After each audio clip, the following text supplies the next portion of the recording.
जय गुरुदेव।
गाड़ी कहते आए तो क्या करो चलो ही नहीं पाता। अब गाड़ी बहुत रुकी है गाड़ी चले कान में बैठनी दो चार को खाली मिले काम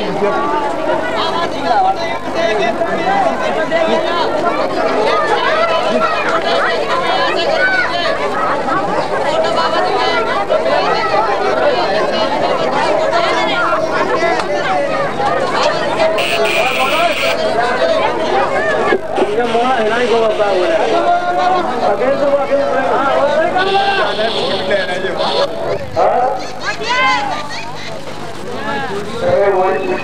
चोरी लगाती होती कि नहीं? हाँ, तो ऐसे अंदर अंदर दबा के रखने से क्या काम है? वो तो आपको आवाज या माँ जब तक बच्चा खेलता है तब तक खाना नहीं देती, दूध खिलाती है। वो तो जब बच्चा रोएगा तब माँ काम छोड़ करके दौड़ के आएगी। तो तुम जब तक रोगे नहीं किससे? उससे। वैसे तो तुम्हारी कोई सुनवाई नहीं करेगा। अरे जिसकी माँ नहीं है, बाप नहीं है, बच्चे रोते रहो, क्या करवा तुम अभी मर जाओ। लेकिन जब तुम जिसके तुम बच्चे हो, अगर उनको अपनी आवाज पहुंचाओगे तो फिर वो कुछ ना कुछ तुम जानते ही हो कि वो परमपिता परमात्मा है, हम सब जीवात्माओं का मालिक है। हमको आजादी जरूर दे दिया, अधिकार दे दिया, हम भूल से गुनाह में पापों में फंस गए। तो जब आवाज निकालोगे तो वहां तक पहुंचेगी। तो क्या ये चोरी और डकैती क्यों होती है? ये असली चीज ये थी कि जब महात्मा घूमते रहते थे और गांव-गांव में जगह जगह मनुष्यों में प्रचार करते थे कि ये अच्छा है, ये बुरा है, और संस्कार डालते रहते थे अपनी तपस्या का, अपने ज्ञान का और अपनी दया का, भगवान की शक्ति का। तो लोगों में संस्कार बच्चों में डालते थे। ये माँ बाप बच्चों को 2 वर्ष की जब अवस्था होती थी तो चारपाई पे लिटा के रात को वीरों की कहानी, त्यागियों की कहानी, धर्मात्माओं की कहानी, महात्माओं की कहानी और फिर तपस्वियों की कहानी और सतियों की कहानी, ये सब सुना करके 7-8 वर्ष तक बच्चों को पूरा पक्का कर देते थे।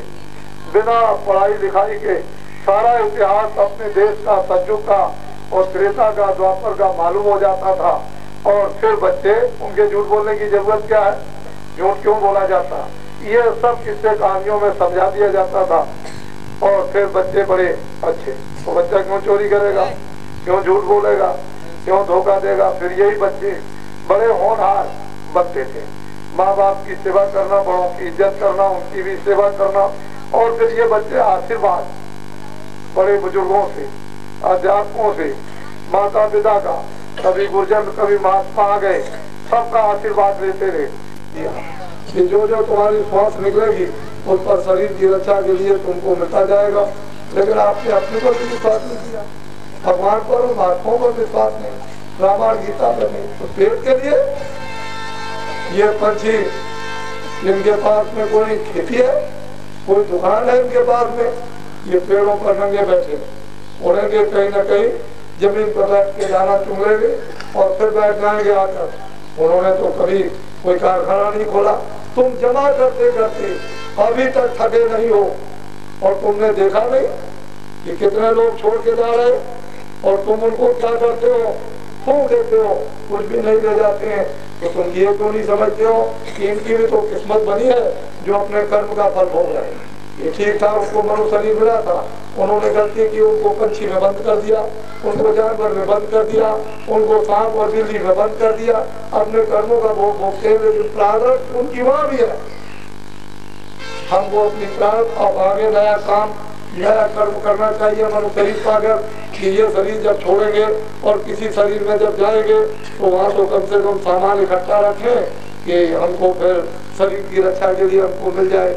ये कर्म क्षेत्र है, कर्म प्रधान विश्व रक्षा का, जो जस करे सो तस रक्षा का। मान लो आज तुमने उसको मार दिया, वो फिर तुमको मारेगा। तुमने उसकी आँख फोड़ दी, वो तुम्हारी आँख फोड़ेगा। तुमने टांग को काट दिया, वो तुम्हारी टांग काटेगा। तुमने बेईमानी कर ली, वो तुम्हारी बेईमानी करेगा। तुमने उसको गाली दी, वो तुमको गाली देगा। और तुमने पानी पिलाया, वो तुमको पानी पिलाएगा। तुम अच्छी तरह से बोले, तुमसे अच्छी तरह से बोलेगा। तुमने उसकी इज्जत की, वो तुम्हारी इज्जत करेगा। जो जिसके साथ में जैसा जैसा करेगा वैसा ही उसके लिए देना पड़ेगा। तो मनुष्य की आजादी भगवान ने जो सबसे बड़ी दी है, इससे बढ़कर के और क्या दे सकता? उसने हाथ में तो अपने कुछ नहीं रखा। वो तो जब उसने रखा है, जब तुम्हारा सब समय पूरा हो जाएगा और आखिरी श्वास होगी, उस समय पर फौरन आपको पकड़ लेगा, ले जा करके हिसाब कर देगा और फिर जो जो आपने किए होंगे उसकी सजा देगा। बड़े ध्यान से, अरे तुम्हारे पास आकर के समझाने पर चोरी डकैती नहीं छोड़ता। तो मेरे पास भी ले दीजिए, मैं उसकी थोड़ी अमेठी को बड़ा दूंगा।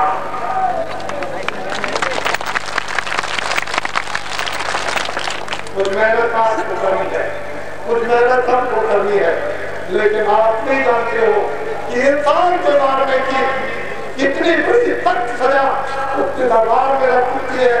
ना आपको नहीं जाना है, लाखों को मार दो, करोड़ों को मार दो, ये कचहरियां बना रखी सामने, इनमें जज बैठा रखे हैं, हाई कोर्ट बना रखा है, सुप्रीम कोर्ट बना रखा है। ये किस लिए बना रखे? अगर कोई गलती करे तो जाओ, कानून में गड़बड़ी है, फिर से दोबारा बना दो, पूरा देता। वैसा कानून बनाओ जो मजिस्ट्रेट और जज अपने हाथ से देख करके फैसला करें, ऐसे कानून को बनाना चाहिए। और गलती अगर वो चाहे कि बच्चों ने गलती की भूल से, तो उनको पूरा ये राइट करता रहे कि वो क्षमा कर सकते हैं और वो कह सकते हैं कि बच्चे तुम आइंदा गलती न करना। ये किसी भी मजिस्ट्रेट को या किसी भी जज को अधिकार नहीं है। ये संविधान जो अंधा बन गया, वो चूक कर बन गया, आपने उनके ऊपर भी कुछ रखा, कुछ उनके ऊपर भी रखा, वहाँ कोई इस तरह का रख दिया। लेकिन कोर्ट आपने बनाई जिसमें कितना खर्चा होता है, लेकिन आप उसके ऊपर ये कहो कि चोरों को मार दो मिल जाए, शरीफों को मार दो मिल जाए, आप डकैतों को मार दो मिल जाए, जो भी रास्ते में ना हो वही मार दो मिल जाए। ये हुक्म बैठ करके आप देते हो, वो कचहरियों को कर दो बंद, इन कोर्टों को बंद करो, हाई कोर्ट सुप्रीम कोर्ट को बंद कर दो और कह दो कि जाओ मार दो, और एक तरफ से फौज को उठाओ। ये सब के सब बैठे खड़े हैं, इनको एक तरफ से मार दो, कोई आपकी न बचे, न रहेगा बहुत करने की नौकरी, कोई होने का सवाल नहीं।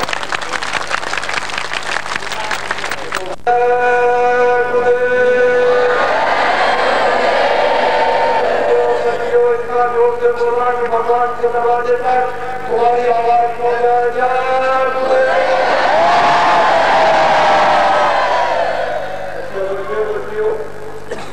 एक बात मौसी रह गई, वो ये रह गई थी कि मैं अधिकारियों से निवेदन करूंगा कि आप लोग इंसानों का काउंटर मत करो,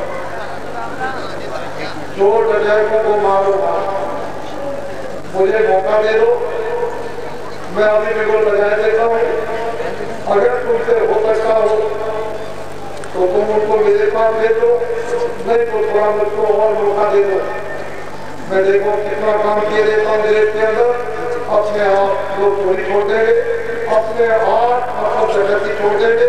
ऐसा समय जा करके उनके सामने खड़ा कर दिया जाएगा कि अपने आप उनका मन बदल जाएगा, उनकी बुद्धि बदल जाएगी, उनके हाथ पैर बदल जाएंगे, लेकिन थोड़ा वक्त उनको और भी